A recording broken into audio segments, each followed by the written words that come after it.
Hi, Larry. Hey, Graham.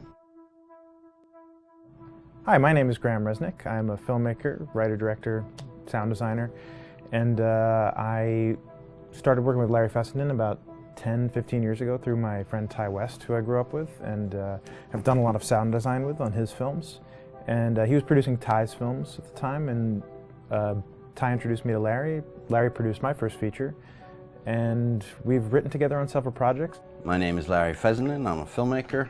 I run Glass Eye Pix, which is an independent production company out of New York.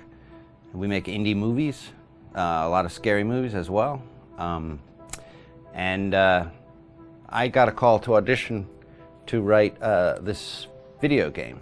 And I called my pal Graham Resnick because Graham is a gamer. And while I thought I could offer something to the idea of writing this multi-branching story, I knew that I would want Graham's expertise as a lover of gameplay, since I guess games were started. So and just as a lover.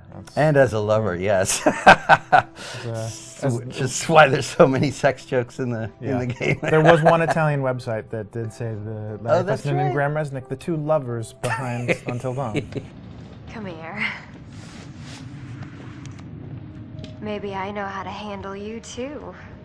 I am definitely ready to be handled. So I wanted Graham by my side. Yeah, and we got the gig, and it's been an amazing ride. Oh, hell yeah. Oh my god, she's taking her shirt off. What? Oh my god. Matt, what are you doing here? Hannah. I'm sorry, Hannah. This all got out of hand, but... So in the game, the basic setup is that a year prior to the game's start, all these kids had gone up to a ski lodge that was owned by the parents of one of the kids, or a couple of the kids, and some of the teenagers played a prank on some of the other teenagers, and a terrible tragedy occurred when a few of them, two sisters, ran out into a blizzard, and were never seen from again.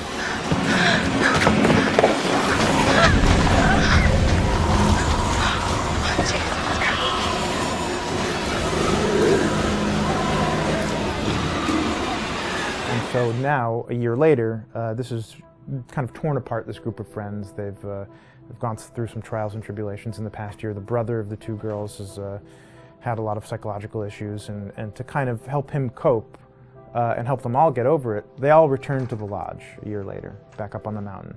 And the idea is to get over it, but... the healing does not begin. Yeah, and these kids are all trying to find themselves. They've been through a trauma, but in general, they're just teenagers trying to figure out who they are. So they're all kind of falling into the patterns, the stereotypes, the characters they see on TV and in the movies.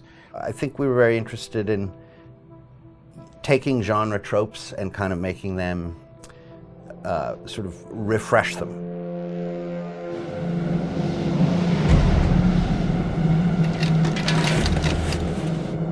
Hey, did you see that? Dad said it'd just be us this weekend. We're familiar with how slasher movies work. Most people have seen some horror movies, and we have established notions and preconceptions about the roles of the players in horror movies and how they talk and how they get killed and how they have sex.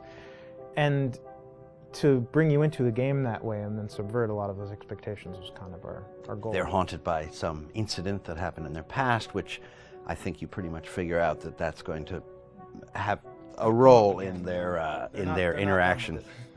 Yeah, so I think what was fun was we take some sort of stock characters and we try to give them some shape, but at least at the beginning they're recognizable in the way of groups of friends. There's, the jock and the bitchy girl and the rivalries between everyone. And oh my gosh.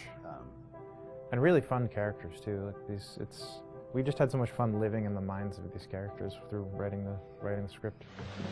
What do you think? Jesus! It was fun. I think we were looking to get that kind of banter that you see both in movies, but also that you absolutely have with friends, and sort of those inside jokes.